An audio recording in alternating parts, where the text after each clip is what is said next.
నమస్తే, welcome to Suman TV. ఈరోజు మనతో పాటు స్టూడియోలో రెడీగా ఉన్నారు Nori hospital consultant gynaecologist doctor Anuradha గారు. మాట్లాడేద్దాం. నమస్తే మేడం. నమస్తే మేడం, ఈ ప్రెగ్నెన్సీ లేడీస్లో ఒక్కసారి కన్సీవ్ అయిన దగ్గర నుంచి కూడా ఆహారం అనేది ఎందుకంత ప్రధాన పాత్ర పోషిస్తుందంటారు? చాలామంది పెద్దవాళ్ళు కూడా దానికి ఎక్కువగా ఇంపార్టెన్స్ ఇస్తూ ఉంటారు, వాళ్ళకి ఇచ్చే ఫుడ్ విషయంలో. ఎందుకు అలా చేస్తూ ఉంటారు? ప్రెగ్నెన్సీలో తల్లియే కాకుండా బిడ్డ ఎదుగుదల కూడా జరుగుతుంది. మనందరికీ తెలిసిన నానుడు ఏమిటంటే healthy mother makes a healthy baby. So తల్లి శుభ్రంగా మంచి ఆరోగ్యంతో ఉంటే శిశువు కూడా చక్కటి ఆరోగ్యంతో పుడతారు. అండ్ ఫ్యూచర్లో ఈ ఎదిగిన పిల్లలకి ఆరోగ్యం చాలా ఎక్సలెంట్గా ఉంటుంది. ఓకే. ఈ గర్భిణీ స్త్రీలకు, ప్రెగ్నెంట్ లేడీస్లో మీరిచ్చే ఐడియల్ డైట్ ఏంటి, మీ సలహా ఏంటి మేడం? గర్భిణీ స్త్రీలు బేసిక్గా తగిన మోతాదులో ఆహారంలో కార్బోహైడ్రేట్స్, ప్రోటీన్స్, ఫ్యాట్స్ మరియు రకరకాల విటమిన్స్ తీసుకోవడం చాలా ఇంపార్టెంట్. కార్బోహైడ్రేట్స్ అనేది మనం తినే రోజు రైస్, వీట్ ఇలాంటి పదార్థాలు, జోవార్ నుంచి మనకి ఆ కార్బోహైడ్రేట్స్ లభిస్తాయి. ప్రోటీన్స్ అనేవి అన్ని పప్పు దినుసుల నుంచి వస్తాయి. అందులో కందిపప్పు, పెసరపప్పు, మినప్పప్పు వంటి పప్పుల నుంచి ప్రోటీన్స్ వస్తాయి. అన్నిట్లోకి ఎక్సలెంట్ ప్రోటీన్ మిల్క్. పాలు 100% అబ్జార్బ్ అవుతాయి. So milk is the best protein. ఇదే కాకుండా ఎగ్ నుంచి కూడా అందులో ఉండే ఆల్బుమిన్ చాలా మంచి ప్రోటీన్. అది కూడా 100% అబ్జార్బ్ అయ్యే ప్రోటీన్. ప్రోటీన్స్ ఇందులోనే కాకుండా మీట్, ఫిష్ అలాంటి మిగతా ఇతర ప్రోడక్ట్స్ నుంచి కూడా వస్తుంది. ఫ్యాట్స్ అనేది ముఖ్యంగా మనం వాడుకునే వంటలో వాడుకునే ఆయిల్స్, అది కాకుండా పాల మేగడ, వెన్న, నెయ్యి నుంచి మనకి ఫ్యాట్స్ వస్తూ ఉంటాయి. మిగతా విటమిన్లు, మైక్రో న్యూట్రియంట్స్ అన్నీ కూడా పళ్ళు, ఆకుకూరలు, మిగతా కూరల నుంచి లభిస్తాయి. ఓకే. ఈ ఆహారం తీసుకోవడం చాలా ఇంపార్టెంట్ అండి, చాలా ముఖ్యం. అలాగే చాలామంది అంటూ ఉంటారు పెద్దవాళ్ళు, ఈటింగ్ ఫర్ 2 అని. అది అంటే తల్లి బిడ్డ ఇద్దరికీ సరిపడంత తినాలి అని అంటూ ఉంటారు. ఇది అపోహ అంటారా, లేదా ఇందులో నిజం ఉందంటారా డాక్టర్ గారు? ఈటింగ్ ఫర్ 2 అంటే డబుల్ ద క్వాంటిటీ తినడం కాదు. తల్లి 100 grams రైస్ తింటే అనదర్ అదనంగా 200 grams రైస్ తినడం, 2 చపాతీలు తింటే 4 చపాతీలు తింటాం, ఇవన్నీ కరెక్ట్ కాదు.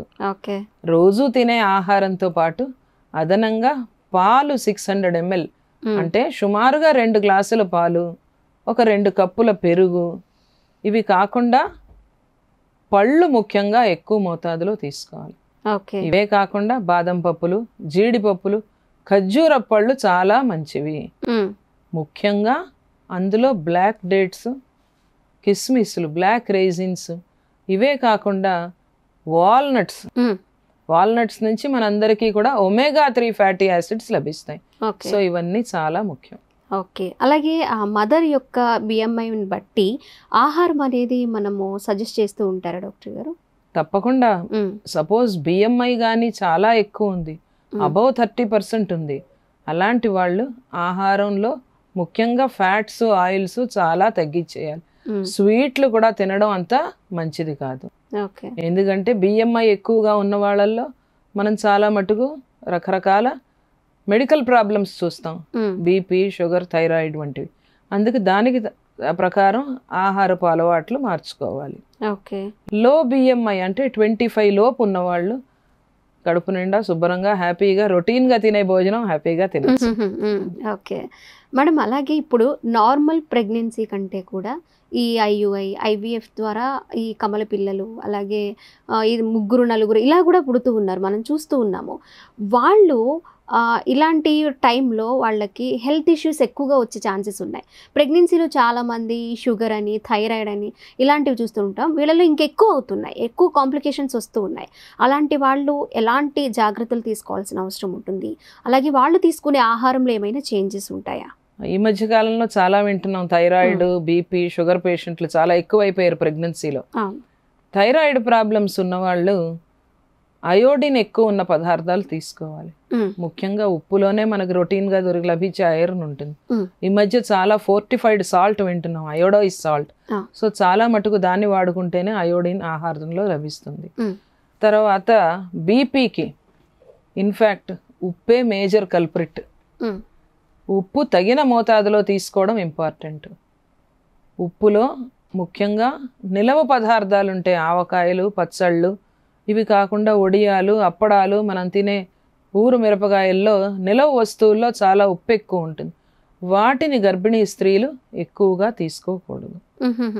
ఇవి కాకుండా ఉప్పు ఉండే పదార్థాలు ముఖ్యంగా ఈ మధ్య అందరూ ఈ నైట్రోజన్ ప్యాకింగ్ ఉన్న ప్యాకెట్లు, హల్దీరామ్వి, చిప్స్ ఇవన్నీ తింటున్నారు, కుర్కురేలు.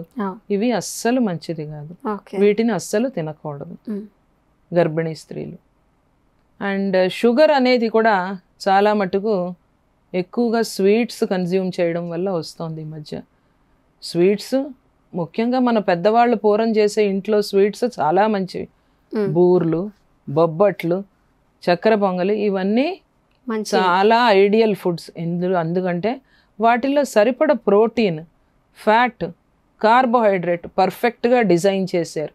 ఇవన్నీ చాలా ఏళ్ల నుంచి టైం టెస్టెడ్ ఫార్ములాలు. సో ఇవి చాలా మంచివి గర్భిణీ స్త్రీలకి. లేటెస్ట్గా వచ్చే ఆయిలీ ఫుడ్స్, స్వీట్స్ అంతా మంచివి కావు. వీటిని ఎక్కువ కన్జ్యూమ్ చేస్తే షుగర్ వ్యాధి వస్తూ ఉంటుంది ప్రెగ్నెన్సీలో. ఓకే, వీళ్ళకి అంటే స్టార్టింగ్ కన్సీవ్ అయిన తర్వాత ఈ షుగరు, బీపీ ఇవన్నీ కూడా ఏ టైంలో వాళ్ళకి టెస్టులు చేస్తారు, ఎలా గుర్తించుకోవచ్చు? ఏమైనా సిమ్టమ్స్, లక్షణాలు కనిపిస్తూ ఉంటాయా డాక్టర్ గారు? అంటే generally pregnant women first time మా దగ్గర టెస్ట్కి వచ్చినప్పుడు పాజిటివా కాదా అని చూపించుకోగానే 6 to 8 వీక్స్లో వయబిలిటీ స్కాన్ అని చేస్తాం. అంటే బేబీ హార్ట్ బీట్ బాగుందా లేదా అని. సో బేబీ హార్ట్ బీట్ బాగున్న తర్వాత కొన్ని బేసిక్ ప్రిలిమినరీ టెస్ట్లు చేస్తాం. అందులో థైరాయిడ్కి, షుగర్కి, బీపీకి కంపల్సరీగా స్క్రీనింగ్ చేస్తాం. థైరాయిడ్ కానీ ఎక్కువగా ఉంటే అప్పటి నుంచే థైరాయిడ్ మందు వేసుకోవడం చాలా ముఖ్యం. థైరాయిడ్లో హైపోథైరాయిడిజం అనే ఎంటిటీ ఉన్నవాళ్ళు, ఎవరికైతే థైరాయిడ్ బాగా TSH వాల్యూస్ చాలా ఎక్కువగా ఉంటాయో వాళ్ళు థైరాయిడ్ మందు తప్పకుండా వేసుకోవాలి. థైరాయిడ్ హార్మోన్ తేడా ఉంటే బేబీస్ మెంటలీ రిటార్డెడ్గా పుడతారు. అదే కాకుండా వాళ్ళ గ్రోత్ కూడా బాగా స్టంటెడ్గా ఉంటుంది. సో థైరాయిడ్ కంపల్సరీగా వేసుకోవాలి. బీపీ ఉన్నది కనుక్కోవాలంటే 3వ నెల చివరిలోనే ఈ మధ్యకాలంలో బీపీ వస్తుందా లేదా అని ప్రిడిక్ట్ చేయొచ్చు. అందులో NT స్కాన్ చేసినప్పుడు, అంటే న్యూరల్ ట్యూబ్ స్కాన్ అని చేస్తాం. చేసినప్పుడు గర్భసంచికి వెళుతున్న బ్లడ్ సప్లై ఎలా ఉంది, బేబీకి వెళుతున్న బ్లడ్ ఫ్లో ఎలా ఉంది 3వ మాసం చివరిలోనే 12 to 14 వీక్స్కే కనుక్కోగలం. దాన్ని బట్టి ఈ తల్లికి బీపీ వస్తుందా లేదా అనేది ముందే కనుక్కోవచ్చు. ఇది కాకుండా డబుల్ మార్కర్ అనే రక్త పరీక్ష చేస్తాం. అందులో PIGF అనే వాల్యూ టెస్ట్ చేస్తే ఆ వాల్యూ బట్టి ఈ తల్లికి బీపీ వస్తుందా లేదా అనేది 3వ మాసం చివరిలోనే ప్రిడిక్ట్ చేయొచ్చు. ఒకవేళ కానీ ఇవి హైగా ఉంటే ముందుగానే 14 వీక్స్ నుంచే ఆస్ప్రిన్ లో డోస్లో స్టార్ట్ చేస్తాం. ఆస్ప్రిన్ వాడటం వల్ల బీపీ చాలా మటుకు రాకుండా ఉంటుంది. ఈ ప్రెగ్నెన్సీలో ఉన్నప్పుడు కొంతమంది ఎక్కువగా ఆలోచించడము, స్ట్రెస్ తీసుకోవడం, ఇలా టెన్షన్ ఫీల్ అవ్వడం ఇలాంటివి జరుగుతూ ఉంటాయి మేడం. వాటి వల్ల బేబీకి కానీ మదర్కి కానీ వచ్చే ప్రాబ్లమ్స్ ఏముంటాయి? తప్పకుండా చాలా ప్రాబ్లమ్స్ ఉంటాయి. ఇప్పుడు మదర్ హ్యాపీగా ఉంటే బేబీ కూడా చాలా హ్యాపీగా ఉంటుంది లోపల. మదర్ చాలా స్ట్రెస్ఫుల్గా ఉండి మదర్ హార్ట్ రేట్స్ ఎక్కువ ఉంటే ఆ టైంలో బేబీ హార్ట్ బీట్ కూడా చాలా ఎక్కువ అవుతుంది.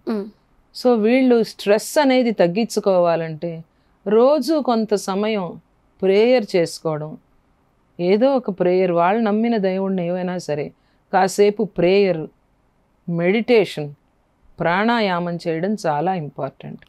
ఇవే కాకుండా కొన్ని రకాల ఎక్సర్సైజెస్, సింపుల్ యోగాసనాలు చేస్తే బీపీ, షుగరు ఇవన్నీ కూడా రాకుండా ఉంటాయి. స్ట్రెస్ కూడా చాలా కంట్రోల్లో ఉంటుంది. రోజు ఒక 1/2 hour to 45 minutes, అరగంట 30 గంట వాకింగ్ కూడా చాలా మంచిది.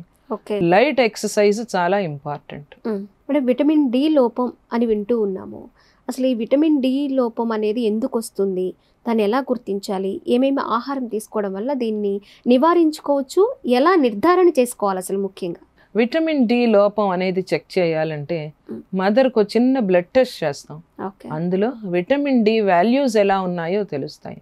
మామూలుగా విటమిన్ డి బాడీలో 50 నుంచి 100 మధ్యలో ఉండాలి. జనరల్లీ మనం చాలా చూస్తున్నాం 8, 10 అలా ఉంటున్న ఈ కాలం పిల్లల్లోని, గర్భిణీ స్త్రీల్లోని.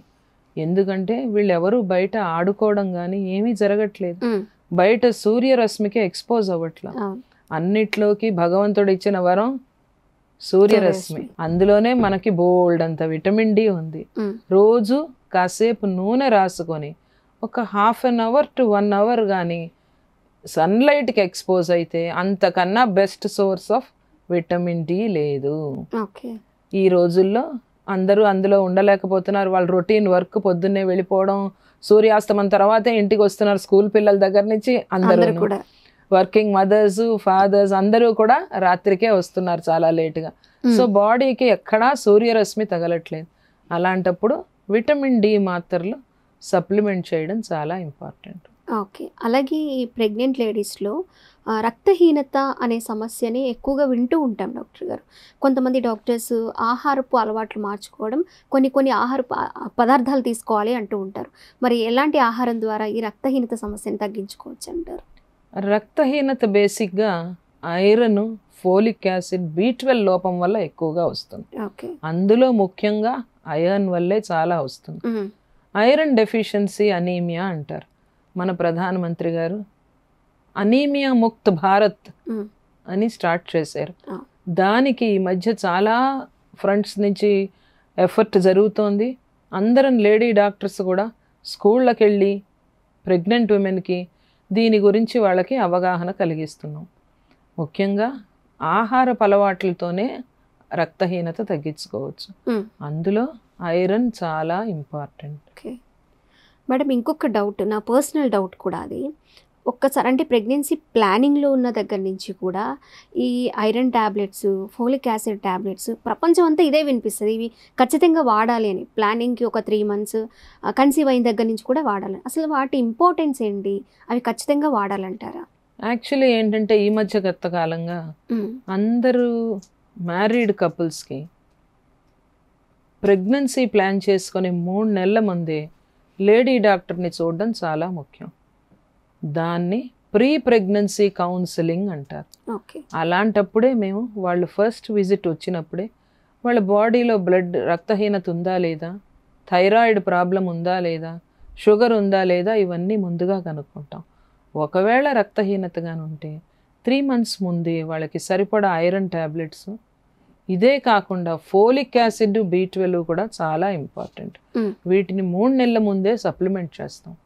In fact folic acid, B12 both partners తప్పకుండా తీసుకోవాలి. ఓకే, పార్ట్నర్స్ ఇద్దరు కూడా తీసుకోవాలి. ఫోలిక్ యాసిడ్, B12 చాలా ఇంపార్టెంట్. ఎందుకంటే ఫోలిక్ యాసిడ్ లోపం వల్ల కొంతమంది పిల్లలు ఫార్మేషన్ అప్పుడే అబ్నార్మల్గా తయారవుతూ ఉంటారు. చాలా అబ్నార్మల్ డిఫెక్ట్స్తో బాడీతో పుడతారు. ఈ డిఫెక్ట్స్ లేకుండా బ్రెయిన్ డెవలప్మెంట్ ఎక్సలెంట్గా ఉండాలంటే ఫోలిక్ యాసిడ్, B12 భార్యాభర్తలు ఇద్దరూ వేసుకోవాలి. ఓకే మేడం, అలాగే చాలామంది కూడా మనం తీసుకునే ఆహారంలో అంటే కుక్ చేసే విషయంలో ఆయిల్స్ చాలా ఇంపార్టెంట్. వాటిని సెలెక్ట్ చేసుకోవడం విషయంలో కూడా మనం కొన్ని అంటే తెలుసుకుని అప్పుడు ఉపయోగించాల్సిన అవసరం ఉంటుంది. మరి ఎలాంటి ఆయిల్స్ వాడాలి ముఖ్యంగా ఈ ప్రెగ్నెన్సీలో ఉన్నప్పుడు? ముఖ్యంగా వెజిటబుల్ ఆయిల్స్ చాలా మంచివి. అందులో వేరుశనగ నూనె, నువ్వుల నూనె, సోయాబీన్ ఆయిల్ మరియు ఆలివ్ ఆయిల్. మీరు నువ్వుల నూనె అన్నారు మేడం. నువ్వుల విషయంలో చాలా మందికి కొన్ని అపోహలు అనేవి ఉన్నాయి. మరి ఆ నువ్వుల నూనె కూడా వాడొచ్చు? నువ్వులు చాలా మంచివి ఆరోగ్యానికి. నువ్వుల్లో చాలా విటమిన్ డి ఉంటుంది. నువ్వుల నూనె చాలా ఇంపార్టెంట్. అందుకు తప్పకుండా నువ్వుల నూనె తినకూడదు, అవి వాడకూడదు అదంతా అపోహే. ఇవన్నీ వాడడం చాలా ఇంపార్టెంట్. ఆలివ్ ఆయిల్ ముఖ్యంగా సలాడ్స్లో డ్రెస్సింగ్గా, కూరల్లో వాటిల్లో డ్రెస్సింగ్గా వాడుకుంటే చాలా మంచిది. ఆలివ్ ఆయిల్ని మాత్రం బాగా హీట్ చేసి మరిగించి వేపుడికి వాడకూడదు. ఓకే. ఈ ఐరన్ అలాగే కాల్షియం టాబ్లెట్స్ కూడా ఇస్తూ ఉంటారు. ఇవి ఎంతవరకు మనకి అవసరం అంటారు? తీసుకోవాల్సిన ఆహారం ఏమైనా ఉంటుందా ఇవి మనం సెట్ చేసుకోవడానికి? బేసిక్గా ఐరన్, ఫోలిక్ యాసిడ్, కాల్షియం మాత్రలు తప్పకుండా వేసుకోవాలి. కాల్షియం ఏమో బిడ్డ బోన్స్ తయారవడానికి చాలా ఇంపార్టెంట్. బోన్స్కి పళ్ళకి కాల్షియం చాలా అవసరం. ఓకే. ఐరన్ రిచ్ ఫుడ్స్ అంటారా, మనం తినే ఆహారంలో ముఖ్యంగా ఆకుకూరలు. వెజిటేరియన్స్కి best source of iron is green leafy vegetables. Okay. పాలకూర, చుక్కకూర, మెంతికూర, కొత్తిమీర, పుదీనా, మునగాకు చాలా మంచిది. అందులో మనం చాలా ఈజీగా ఊరికే ఇది కరివేపాకానా అని కూరల్లో పప్పుల్లో తీసి పారేస్తూ ఉంటాం. కరివేపాకంత బెస్ట్ సోర్స్ ఆఫ్ ఐరన్ ఇంకొకటి లేదు. గర్భిణీ స్త్రీ ప్రతిరోజు మొదటి ముద్దలో కాస్త కరివేపాకు కారపొడి చక్కగా అంత నెయ్యి వేసుకొని తింటే చాలా మంచిది. మేడం, ఈ డిహెచ్ఏ అని వింటూ ఉంటాం కదా, ఇది ఏ ఆహార పదార్థాల్లో మనకి అందుతూ ఉంటుందంటారు? డిహెచ్ఏ ముఖ్యంగా యానిమల్ సోర్స్ నుంచే వస్తుంది. వెజిటేరియన్ సోర్స్ ఆఫ్ డిహెచ్ఏ మనం తినే అవిసె గింజలు, ఫ్లాక్స్ సీడ్లో బ్రహ్మాండమైన డిహెచ్ఏ ఉంటుంది. ఇదే కాకుండా డిహెచ్ఏ అన్ని డైరీ ప్రోడక్ట్స్, పాలు, వెన్న, చీజ్ అండ్ ఇతర డైరీ ప్రోడక్ట్స్ అన్నిట్లోంచి బటర్ నుంచి బోల్డ్ అంత డిహెచ్ఏ వస్తుంది. అందుకే అన్నంలో తప్పకుండా నెయ్యి వేసుకొని తినాలి. పూలం బాలింతరాలకి గిన్నె నిండా నెయ్యి తాగమని ఇచ్చేవారు పూర్వం రోజుల్లో. ఈ నెయ్యి దేనికంటే డిహెచ్ఏ కోసమే. డిహెచ్ఏ వల్ల baby brain development, neurons excellent గా డెవలప్ అవుతాయి. అవే కాకుండా కళ్ళల్లో ఫార్మ్ అయ్యే రాడ్స్ అండ్ కోన్స్, ఏదైతే చూపుకు చాలా important, day and night vision కి డిహెచ్ఏ చాలా ఇంపార్టెంట్. Okay madam. మరి అలాగే పెద్దవాళ్ళు కొంచెం సలహాలు ఇస్తూ ఉంటారు కన్సీవ్ అయిన దగ్గర నుంచి, నార్మల్ డెలివరీ కావాలంటే ఇలా చేయాలి, అలా చేయాలి, ఇలా ఉండాలి, ఎక్సర్సైజులు, వాకింగ్ ఇలాంటివి చెప్తూ ఉంటారు మేడం. అలా ముందుగానే మనం కన్సీవ్ అయిన దగ్గర నుంచి కొన్ని ఎక్సర్సైజుల వల్ల నార్మల్ డెలివరీ అయ్యే ఛాన్సెస్ ఖచ్చితంగా ఉంటుందంటారా? తప్పకుండా. హై రిస్క్ కేసులకి తప్ప మిగతా నార్మల్గా ఉన్న వాళ్ళందరూ కూడా అన్ని రకాల ఇంట్లో పనులు చేసుకోవచ్చు. పూర్వం రోజుల్లో శుభ్రంగా దంచడం, రుబ్బడం, విసరడం ఇవన్నీ చేసేవాళ్ళు. దానితోనే అదే వాళ్ళకి బేసిక్గా ఎక్సర్సైజ్. ఎందుకంటే రోజు కాస్త గొంతు కూర్చోవడం, ముఖ్యంగా స్క్వాటింగ్ పొజిషన్లో కూర్చోవడం చాలా మంచిది. సో అవన్నీ చేయటం వల్ల నార్మల్ డెలివరీకి చాలా ఈజీ. ఈ మధ్య కాలంలో అవే ఎక్సర్సైజ్ రూపంలో చేస్తున్నాం. కీగిల్స్ ఎక్సర్సైజ్ అని, స్క్వాట్స్ అని అన్నీ అందరూ చేసి నార్మల్ డెలివరీకి ట్రై చేస్తున్నారు. ఇవన్నీ తప్పకుండా హెల్ప్ చేస్తాయి. మరి ఇంతకుముందు మనం మాట్లాడుకున్నట్లు ట్విన్స్, ఐయుఐ, ఐవిఎఫ్ ఇలాంటి ట్రీట్మెంట్ తీసుకున్న వాళ్ళకి, కన్సీవ్ అయిన వాళ్ళకి షుగర్, బీపీ, థైరాయిడ్ ఇవన్నీ వస్తున్నాయి కదా. మరి డెలివరీ తర్వాత ఇవి ఎన్ని మంత్స్కి ఆర్ ఇయర్స్కి వీటి నుంచి తగ్గే ఛాన్సెస్ ఉంటుంది, ఇవి కంట్రోల్ చేసుకునే అవకాశం ఉంటుంది? జనరల్లీ ప్రెగ్నెన్సీలో వచ్చే థైరాయిడ్, బీపీ, షుగర్ వంటివి ప్రసవించిన వెంటనే తగ్గిపోతాయి. ఓకే. మంత్స్ కూడా వెయిట్ చేయాల్సిన అవసరం లేదు, అసలు చాలా చక్కగా తగ్గిపోతాయి. దీన్ని తగ్గి కంట్రోల్లో ఉండాలంటే తర్వాత వాళ్ళు బిఎంఐ నార్మల్లో పెట్టుకోవడం చాలా ఇంపార్టెంట్. రోజు అంటే 5 నెలల పాటు మంచం నుంచి దిగకుండా ఇవన్నీ కరెక్ట్ కాదు. వాళ్ళు రోజు చేసుకునే పనులు, చిన్న చిన్న పనులన్నీ చేసుకోవాలి. ఈ 5 months కూడా బాలింత పథ్యం అని వింటూ ఉంటాం కదా మేడం, మస్ట్గా చేయాలి అంటూ ఉంటారు పెద్దవాళ్ళు. మరి మీరు చెప్పే సలహా ఏంటి, ఎలా మార్చుకోవాలంటారు అలవాటుని? మేము పథ్యం అంత కరెక్ట్ కాదు. ఇనీషియల్గా ఫస్ట్ 10-15 రోజులు తేలికపాటి సాత్విక ఆహారం తీసుకోవడం చాలా ఇంపార్టెంట్. ముఖ్యంగా అందులో పాలు, తల్లి పాలు తప్పకుండా తాగాలి. అందులో పసుపు వేసుకొని తాగితే మరీ మంచిది. కొంత కుంకుమ పువ్వు కూడా వేసుకోవడం చాలా మంచిది. కుంకుమ పువ్వు వల్ల యాంగ్జైటీ, డిప్రెషన్ వంటి ప్రాబ్లమ్స్ రావు. అందుకే పెద్దవాళ్ళు పాలల్లో కుంకుమ పువ్వు వేసి తాగు, కుంకుమ పువ్వు వేసి తాగని చెప్తారు రాత్రిపూట. అదే కాకుండా మంచి నిద్ర పడుతుంది వాటి వల్ల. పాలల్లో ట్రిప్టోఫాన్ ఉంటుంది, సో దాంతో మంచి నిద్ర కూడా వస్తుంది. నెయ్యి కూడా చాలా ముఖ్యం. ఆహారంలో ఏ రకమైన పథ్యం పాటించాల్సిన అవసరం లేదు. స్వీట్స్ ఒకటి, బాగా deep fry foods, puri, Mysore bonda, మిరపకాయ బజ్జీలు అట్లాంటివి తినటం అంతా కరెక్ట్ కాదు. అది మేడం ఇంకొకటి, ఈ ప్రీ కన్సెప్షనల్ డైట్ అంటే ఏంటి మేడం? ఏ డైట్ అంటే పిలుస్తూ ఉంటారు దీన్ని? అంటే folic acid B12 pre conceptional foods బేసిక్గా. ఓకే. అవి ముఖ్యంగా ఆకుకూరల్లోనే ఎక్కువగా ఉంటాయి. రోజు ఆకుకూర, పాలు చాలా ముఖ్యం, గుడ్లు, మీట్ అండ్ మెరైన్ ఫిష్ చాలా మంచిది. ఓకే, ఇలా ప్లాన్ చేసుకోవాలి. సముద్రంలో ఉండే ఫుడ్స్ చాలా మంచివి. మేడం కొంతమందికి కన్సీవ్ అయిన ఆ డే నుంచే, ఆ వీక్ నుంచే వేవిళ్ళు అని అంటూ ఉంటాం కదా, చాలా ఇబ్బంది పడుతూ ఉంటారు. ఎవరు వచ్చారు ఎవరు వెళ్ళింది కూడా వాళ్ళు తెలుసుకోలేరు, నిద్రపోతూనే ఉంటారు. ఇలాంటి ప్రాబ్లమ్స్ ఉంటాయి మేడం. వాళ్ళు స్పెషల్గా ఏమైనా ఫుడ్ తీసుకోవాల్సిన అవసరం ఉంటుందా? వేవిళ్ళు తగ్గడానికి ఏమైనా అవకాశం ఉంటుందా? లేకపోతే అది ఇంకా తప్పదు, ఇక భగవంతుడు ప్రసాదించింది అనుకోవాలంటారా? వేవిళ్ళు న్యాచురల్ ఫుడ్స్ తో కూడా కంట్రోల్ చేసుకోవచ్చు. ఓకే. ఉదయాన్నే పరగడుపున లేచిన వెంటనే ఒక పెద్ద చెంచా తేనెలో చిన్న అల్లం ముక్క కోరి వేసుకొని దాన్ని 10 నిమిషాలు అందులో నాననిచ్చి ఉదయాన్నే లేచిన వెంటనే దాన్ని తీసుకుంటే చాలా మంచిది. ఓకే. ఇందులో ఉన్న తేనె ఎనర్జీని ఇస్తుంది పొద్దున్నే. ఆ మార్నింగ్ సిక్నెస్ ఏదైతే అంటారో దానికి కావాల్సిన ఎనర్జీ, ఓపిక లేదు, నిద్రపోతూ ఓపిక లేక నిద్ర వస్తుంది, అది ఉండకూడదంటే రోజు పొద్దున్నే కాస్త తేనె తీసుకోవడం ఇంపార్టెంట్. దీంతో వికారం, పైత్యం తగ్గుతుంది. ఇదే కాకుండా మలబద్ధకం ఉండదు. ముఖ్యంగా ఫస్ట్ 3 monthsలో చాలామంది కాన్స్టిపేషన్ ఉంటుంది. ఈ తేనె తీసుకోవడం వల్ల వాళ్ళకి వికారం ఇవన్నీ తగ్గుతాయి. ఇదే కాకుండా సాఫ్ట్ డైట్ అంటే సాత్వికమైన ఆహారం ఇంపార్టెంట్. ఎక్కువగా నాన్ వెజ్, మసాలా ఫుడ్లు ఫస్ట్ 3 monthsలో తీసుకోవడం అంత మంచిది కాదు. ఇవి కంట్రోల్ చేసుకుంటే కొంతవరకు వేవిళ్ళ నుంచి చాలా తగ్గుతుంది. ఇవే కాకుండా ఈ మధ్య చాలా మాత్రలు కూడా వచ్చాయి, మెడికల్లీ కూడా వాటి తినడానికి ముందు వేసుకోమంటున్నారు. ఇదేనా మేడం? ఆహారానికి ముందు వేసుకుంటే ఒక అరగంట ముందు ఈ వికారం, వాంతులు తగ్గుతాయి. అది మరీ తప్పని పరిస్థితిలో వేసుకోవడం ఇంపార్టెంట్. రోజుకు 1-2 వాంతులు అయితే కంగారు ఏమీ లేదు.